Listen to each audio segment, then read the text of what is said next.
This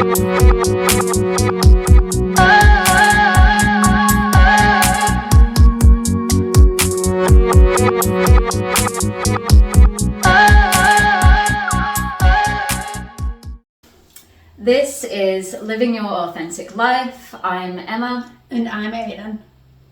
I nearly said I'm Aiden. Sorry, who are you? I was like, wait. Okay, we are following on from our last episode. Yeah.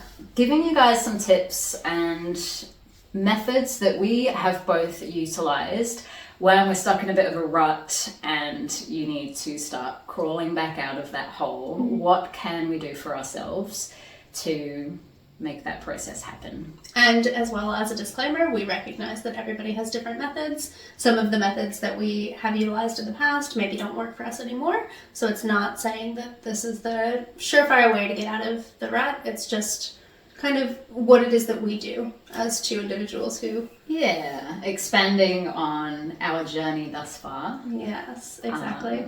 Yeah, like you say, I think sometimes certain things can be made redundant, right? But it doesn't take away the importance that they played during that time. Yeah. Anything that has helped you step forward, which really everything in your life has helped you step forward, because it's that domino effect, right? The flap of a butterfly's wing can make all the difference. Definitely. I think a good place to start is, how are you? How are you going today? I feel on fire today in the best way. And I've just come back off like a few days of feeling, well, probably about a week of being really low and really heavy. I was coming towards the end of my cycle and then got my period Sunday. And yeah, days 1 to 3 for me were just like, my body felt so heavy. I was so exhausted. I was taking naps. Luckily, my schedule wasn't, I don't work on Sundays, and then Monday, Tuesday was pretty low key with clients, which was great. But I'm now emerging into my spring, so I feel really good. How about you?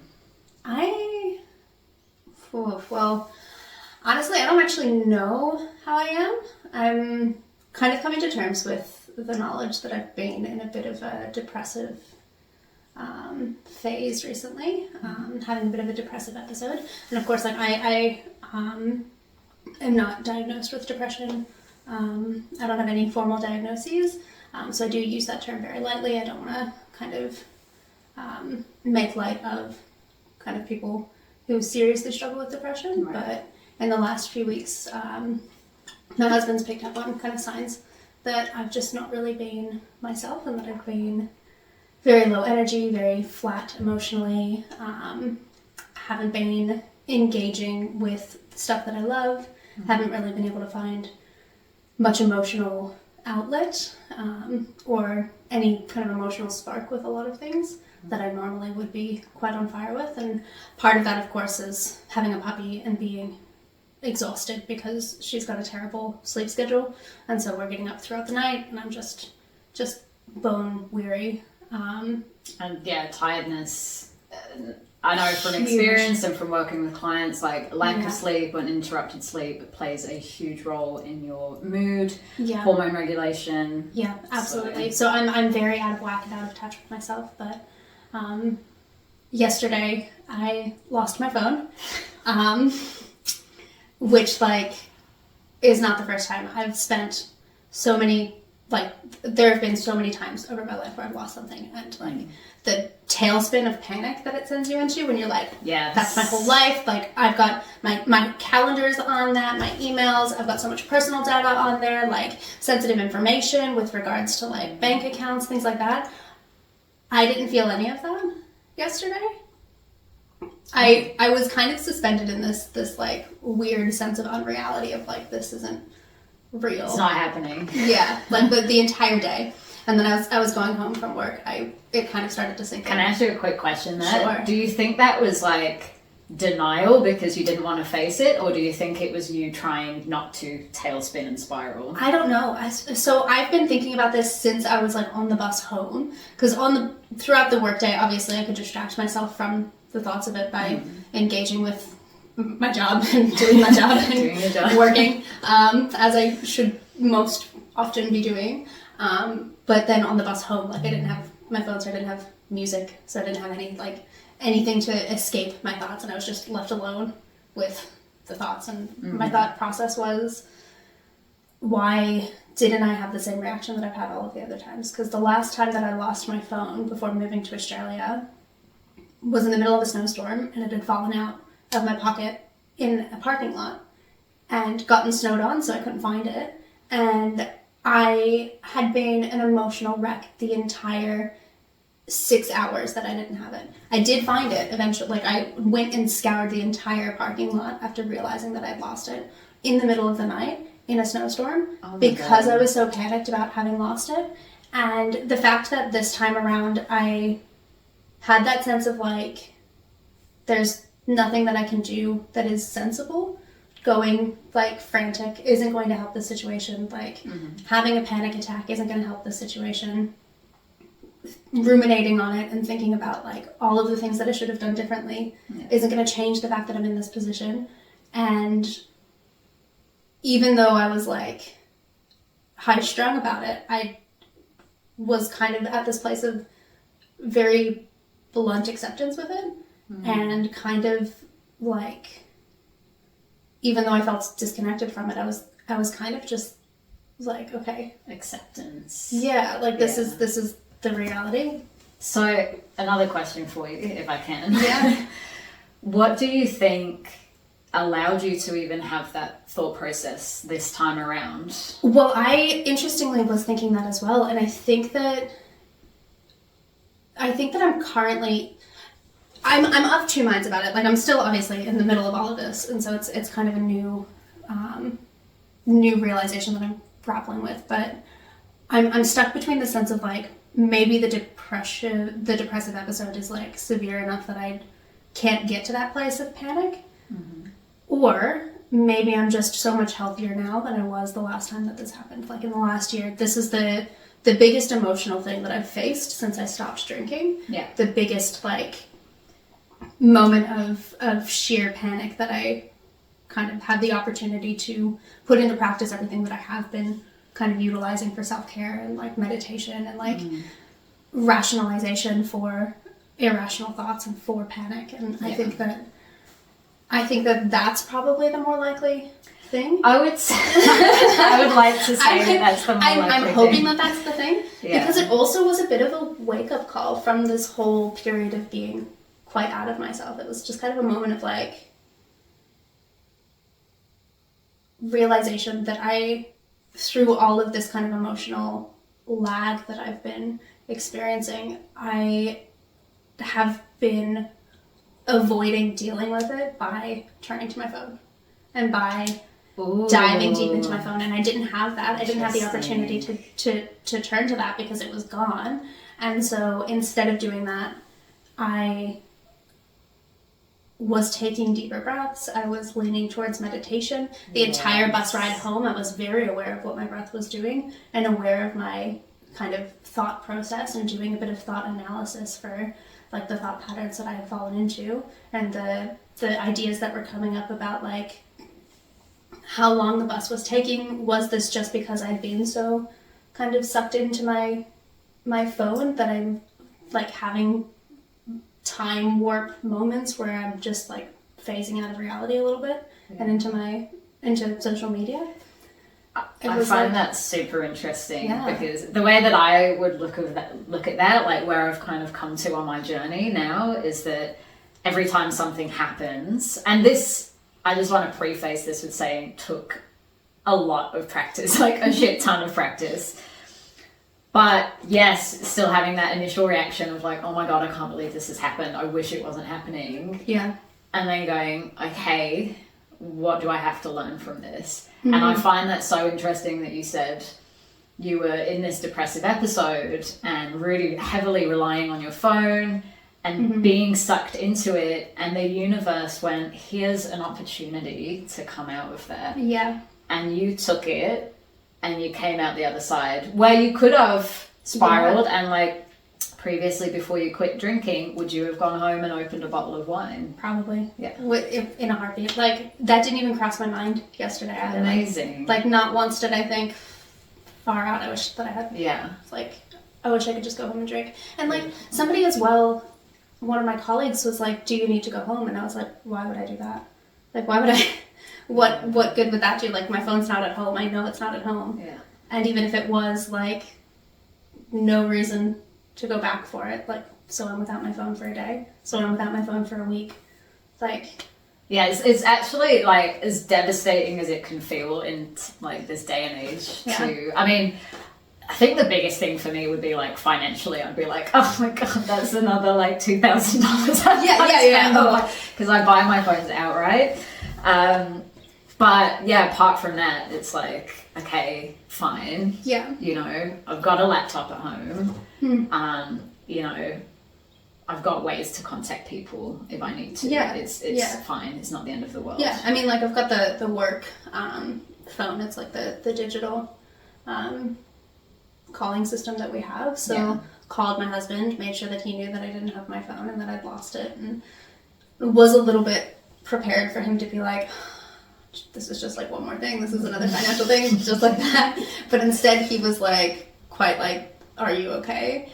Especially like following the emotional state that I'd been in. There was that expectation that it would be the thing that like tipped you over the edge. That completely put me into the tailspin. Props to Nick for being a great hubby. He's very, he handled this whole situation with so much grace. And as well, yesterday evening when I got home, the plan was to like, for me, was to just like emotionally disconnect from the whole experience and be like, I don't want to face this. I just want to like engage with something, play with my puppy, chat with my husband about like inconsequential things and just not think about the fact that I don't have my phone. And instead Nick was like, we're gonna kind of like talk this through.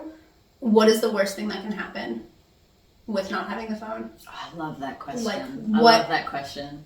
If we don't find the phone, what do you lose? Like, what is on your phone that you're never going to get back? Nothing. All of it's stored in the cloud. There you go. It really lets you zoom out of the situation, that question, right? Exactly. The worst that could happen is that somebody uses the $2 that were on my personal spending account. Oh no, they're going to buy a coffee from 7-Eleven. That's all that they could get for it. Well, maybe a toothbrush, which if you need it, like, go for it. That perfectly brings me on to an NLP technique that I use and that I've started using with my clients. So NLP, for those of you who don't know what it is Neuro-Linguistic programming, which sounds super fancy, but it's really just techniques, strategies, you know, visualization exercises that allow you to kind of uncover really how you feel about something, so communicating with yourself on that level, and also how to transmute and change that, and how to kind of build better thoughts over it and choose those thoughts over the negative thoughts that you're having. Is this like disrupting your normal kind of baseline instinctive thoughts? Yeah. I mean, I think that's the case for all self-help practices, right? It's about disrupting your usual thought and behavioral patterns so that you can then take it in a different direction that's going to serve you so much better, and you can stop repeating habits that are not serving you. So there's this beautiful exercise, and you essentially think of like a freeze frame of an event, right? Whatever it is, something that's upset you. It could be from your childhood, it could be from yesterday, whatever. And you build a mental picture of this in your mind. It could be a freeze frame, it could be, you know, a moving image, whatever comes naturally to you.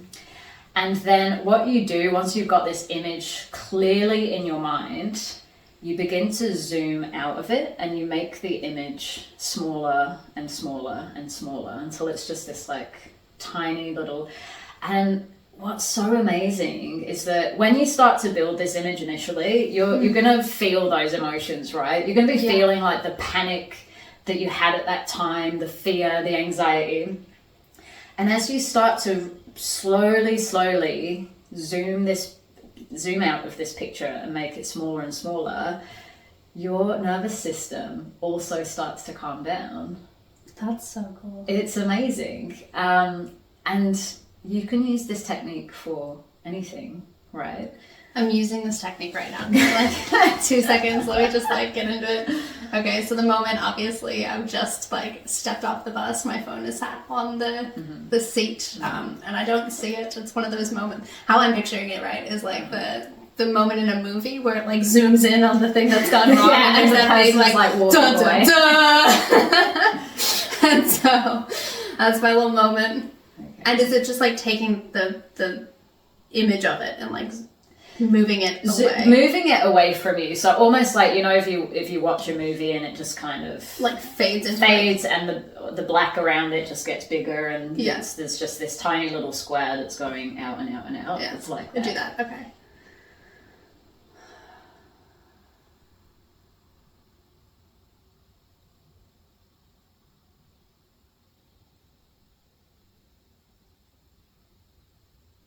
It's like instantaneous. Like I'm not even that far zoomed out, and it feels like so much calmer. Good.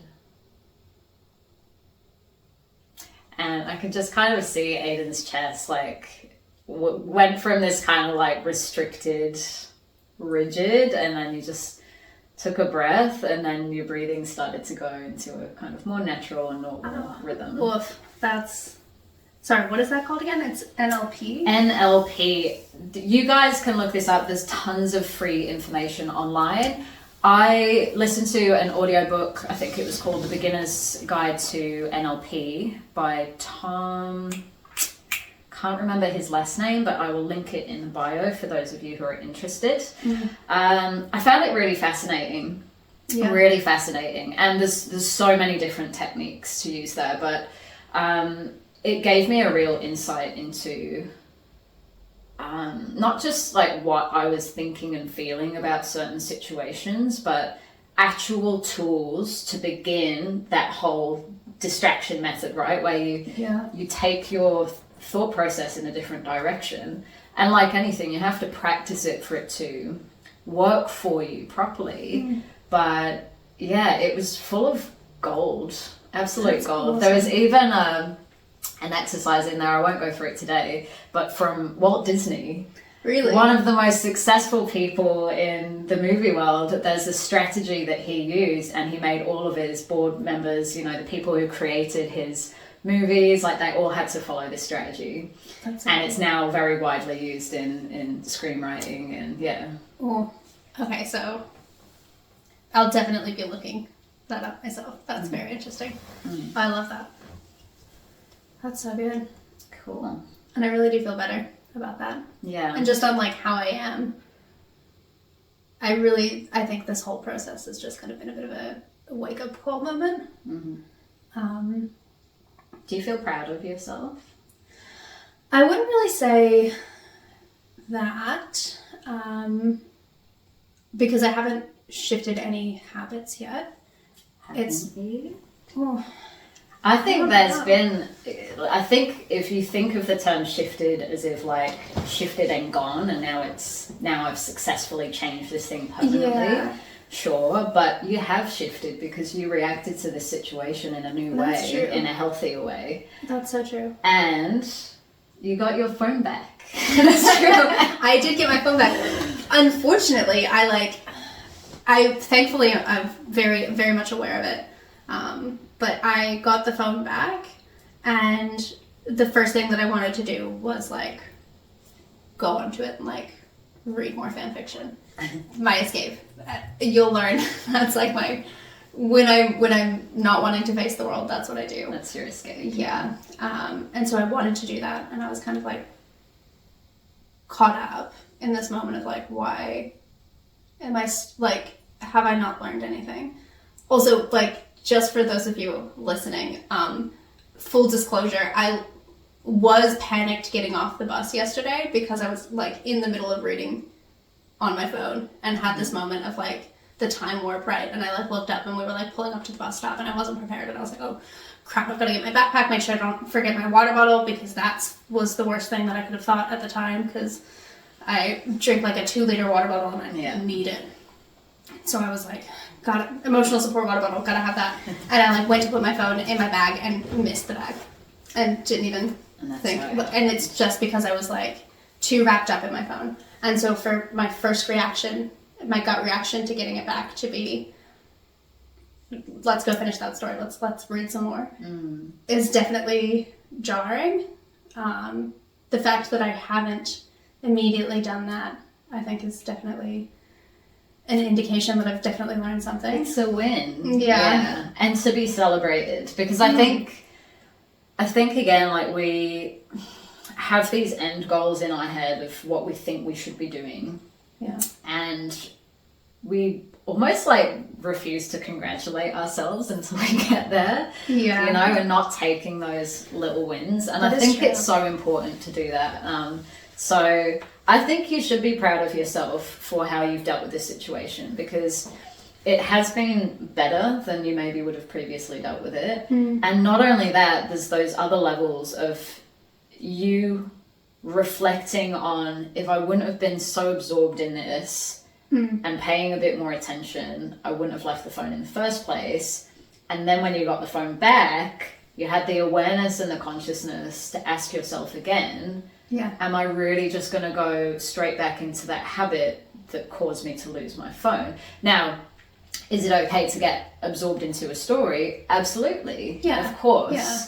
But when it's a form of escapism that you know you maybe rely on a bit too heavily. And we talked about it last time, that Yes. it's not the conscious doing, it's not doing it consciously for me. A lot of the time it's just doing it Yes. You're just instinctively, because I like autonomously- need to like get out of whatever it is that I'm dealing with. So asking, like, stopping to actually ask yourself those questions is a really big step, because that's when you actually start to think about, do I need to change this habit, and why do I want to change this habit? How will it improve upon my life? Because we don't just want to like neg ourselves all the time, right? And be like, don't do anything that you enjoy. You should be productive. And, you know, but that kills productivity so quickly as well. Absolutely, for sure. So it's about finding that balance, and it's like, you know, am I overdoing something? Am I using this too much?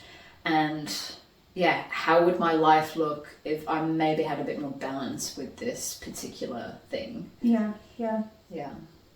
That's good. And yesterday was like such a lovely evening as well. We got like consolation Thai food, which was average, but just like chatted and had good conversation and felt really present and played with the puppy and had like a bit of just a really nice moment where I wasn't like trying to escape or trying to get away or trying to suck myself into a story. Yes. Which is like...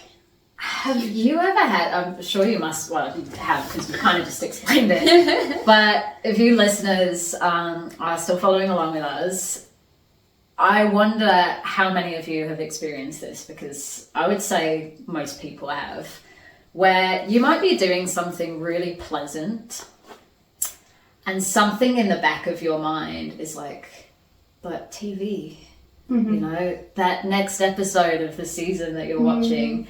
And I remember when I first started pulling myself up on that, when I was like, hang on, like, I maybe like in bed, my partner's talking to me, you know, he's telling me about something interesting. My dogs are with us and we're cuddling. And I'm actually having a good time, but my brain was just so addicted to TV. Yeah. And somewhere in the back of my mind, I'm thinking like, it's 7 o'clock at night. Like I only have a few hours left to watch TV before I go to sleep. And I just remember having this moment like, whoa. Like I have complained at my partner before for being on his phone and not talking to me, you know, like I get annoyed when my dogs are maybe being a little bit too hyper and they're not just lying there and being sweet and cuddly. And I've now got these two things that I always say that I want, and my head is going, go and end this now and go and put the TV on. Put a stop to this. Distract us. So why is it that we do that? It's because of that conditioning in our brain. 100%. When I was in uni, I was very very heavily addicted. Mind you, this is another one of those periods where I was definitely in a bit of a depressive phase. I was dealing with a lot through uni, but I was so addicted to social media, and not like content creation or anything that was, I guess, productive social media. I was doom scrolling, I was like shit posting, I was doing all of these things that just were like sucking up so much of my time. And I was in a sorority and would have like so many opportunities to engage with my sorority sisters. And I have very vivid memories of like being in situations where I'm like hanging out with them, having a lovely time, and something like the phantom feeling of your phone going off. And my phone out, and suddenly I'm so absorbed in my phone that I'm not paying attention to like the people who are right in front of me, and just like being called out by my sorority sisters who are like, Aiden, you're in your phone again. Yeah. Who know that it's like something that I'm struggling with, and who are holding me accountable and who are helping me get out of that whole situation. Awesome friends, by the way. Yeah. I mean, it led to a few kind of big tense moments with my roommate. Kiki, if you're listening, I love you, miss you. Sorry about the really lack of focus that I had at uni. There were a few moments where we got quite tense because I was doing it just when we're like having these opportunities for connection. Yeah, I get it. I mean, I've been through that with my partner, right? Like, who is really come out the other side of that now, and I'm very grateful for it. But when you don't realize the depth that you're in with something and somebody's bringing it up to you, if your initial reaction is like anger and frustration, or to shut down and just like stop even responding to that person, I'd start asking yourself if this is like a habit you need to look at, because quite often it's when deep down in our subconscious we know that something's an issue and someone brings it up, that we'll have that snap reaction of like, oh no, you don't get to come here and tell me what to do, right? Yeah. And there's also that defensiveness of like, it's not a problem, like I can stop when I want to, it's just that I'm like really stressed out right now, and you're making excuses for yourself for like doing the thing over and over again, and keep saying like the age-old adage of like, I can stop when I want for addictions, like can you though? Yeah. Is it a problem? Is it something that needs to be kind of looked at more Exactly. deeply? I think if you can verbalize, and this is where like communication practice comes in, especially in relationships or close friendships where you're maybe living together or spending a lot of time together, is being able to verbalize like, I'm really sorry, but right now I need some downtime. I know that I'm doom scrolling, or I know that I'm participating in this bad habit that I have, but this is what I feel that I need. So if you need to have a conversation with me, can we please schedule it for, 30 minutes time, and I promise I will put my phone down and be present with you.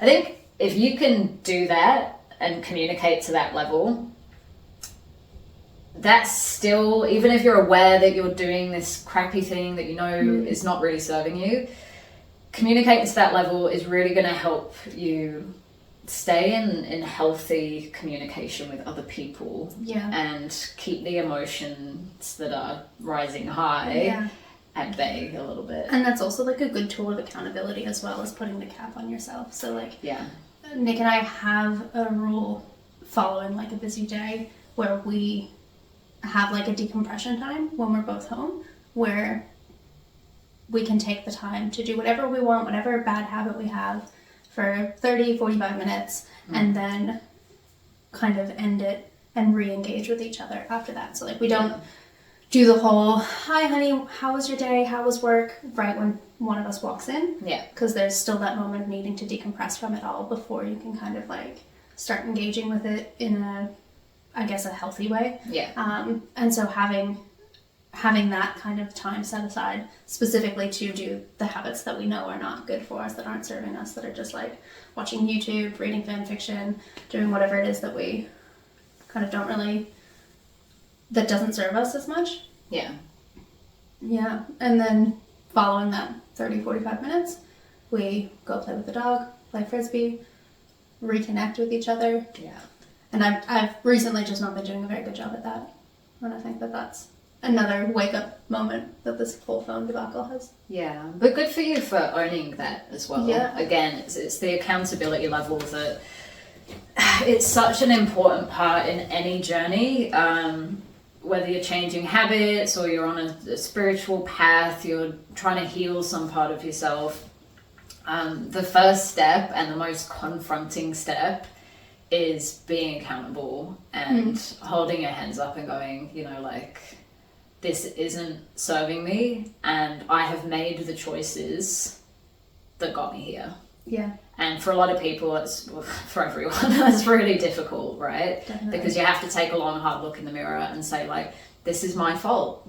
It's my fault and I own it. But the beautiful thing, the great news, is that when you step into your power like that, you realize that you have the power to change. You have the power to start implementing things and become a better and better, truer version of yourself. So although the accountability is really scary, do your best to take that step, because it's the first step. And as well, I also want to acknowledge that it can be quite hard, especially if you're dealing with a serious addiction. Like my relationship with alcohol was very unhealthy, and it was a situation where I couldn't like temper myself on my own. I did have to seek professional help. I spoke with a therapist. I cut it out completely because there was that part of me that if I had one, I would convince myself to just like keep going. Yeah. And then it'd get out of hand. And occasionally I'd be able to avoid that, but it wasn't a consistent thing. It wasn't like a power that I had within myself. It was something that definitely had too much control over me. So kind of making that realization and deciding that you're going to hold yourself accountable. Maybe you can't do it alone, and that's okay. Yeah. Having friends, having a support system, having a therapist, having whatever it is that you need, seeking medical help, like those are all very valid kind of uses of accountability. And it can feel very confronting and very daunting to realize that you need more than just yourself. But there's no shame in it, and there's no reason to not kind of ask for help when you need it. Absolutely, you know, and I think as humans, like, I mean, a lot of Eastern cultures still have this, right? But in Western culture, we have in many ways separated from like community consciousness. Obviously, this isn't the case for everyone or every family, but for many people out there, I think the reason that we feel like we've got to battle everything alone is because we no longer live in times where we're in a little village and you know everyone, you know, and that whole adage, like, it takes a village to raise a child. Like, I think it takes a village to raise an adult as well. I agree. Yeah, and like, what a beautiful time that would have been to live in. Like, it would have been hard and grueling, you know, having to hunt and gather and build just to survive. But I also think it would have been a beautiful time for community, for family, for sharing in each other's pain and problems, and also sharing in each other's joy and achievements. And yeah, I think it's beautiful when you start to build your community, and that might be, you know, consisting of health professionals as well as friends, colleagues. You know, maybe you start going to some form of group, you know, like I have a friend who started going to AA when she realized she had a drinking problem and that she was an alcoholic. And that has been such a solid foundation for her to heal and to understand that she wasn't alone, and that there are people that have been in really dark places just like her and can stand up there and have the courage and bravery to share what they have done or who they have been and say, I know I've done all of these things, but I'm really trying to be better. And I think when we can all, this comes back right to authenticity. I was gonna say the same, when we can all really be honest about, you know, we have dark sides, we have weak parts of ourselves, we have, you know, damaged and painful parts of ourselves, and we've done things that we're not proud of, we've done things that we would be embarrassed to tell others about. But if we can start to step over that embarrassment, and the more people that do it and the more people that share with that level of honesty, like, it's humbling. It's so vulnerable and it's humbling. And you'd be surprised how many people have just as dark and awful secrets. So it makes it a lot easier to stop judging. You know, when you have a real hard look and an honest look about who you have been or things that you've done, and understand that that doesn't make you a bad person, and that doesn't make you, you know, unhealable. You're not unhelpable just because you've done things that you regret, and just because you've been in a place of profound darkness for whatever reason or whatever facet it is for you. Exactly. And if you can have that level of compassion and forgiveness for yourself, which you should and you need to heal, then who are you to withhold that from anyone else who is in the same boat? You know? And also, like, on the flip side, if you can forgive somebody else who maybe has wronged you, like, you should absolutely be extending that to yourself. If you have that complex of being unhelpable, like, probably somebody's done worse, somebody's been in a worse position. And not to minimize what you're going through, but, like, as individuals, self-compassion is, like, the first step that you need in order to kind of come to a place of change, is being aware of kind of the fallibility of mankind and of human beings, is that we mess up, we make mistakes, we are not perfect by kind of any stretch of the imagination. And if we kind of let ourselves fall into this shame cycle of, like, oh, I'm never going to be good enough, I'm not strong enough to get through this, I'm not able to overcome this, I don't deserve to overcome this, like, that's just gonna make it that much harder. That's right. And you can't have those thoughts and simultaneously want your life to be better or want yourself to be happier. You know, it's something that you have to shed. And yes, that's scary too. And yes, it takes work and practice. But if you don't believe that you deserve it, then it's not just going to come along and fall in your lap. So whatever things you have gone through, whatever things you've done, if you are truly on a path to try and find peace in your life, happiness in your life, know that you deserve to forgive yourself, and you deserve to take that happiness and build upon it. All right. A heavy one. That was a heavy one. We always do the heavy ones. Like, we always are like, today we're going to talk about something super uplifting, and we go super dark and heavy. But I mean, it's duality, right? It's taking it to both ends, and the whole spectrum is, you know, where people find their pockets of, that makes sense to me, or I can relate to that or resonate with that. So. And I guess as well, just kind of off of what I said, and to refute what I said, we were talking about it in a way that is for the intention of, like, getting to that better place anyway. So of course, like, you've got to get through all of the dark stuff in order to get to the bright, happy stuff. So absolutely. Amazing. Well, I think that brings us to a natural conclusion for today's episode.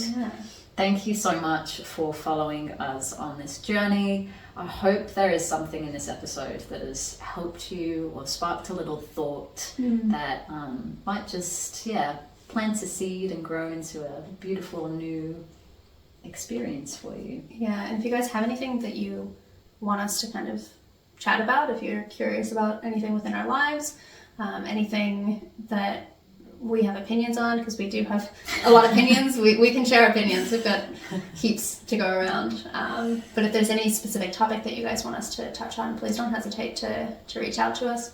You can comment, you can send us fan mail. I don't know. Can you do that on Spotify? I don't know. Do we think we're fan worthy? Yes, absolutely. Let's not cut ourselves off at the knees.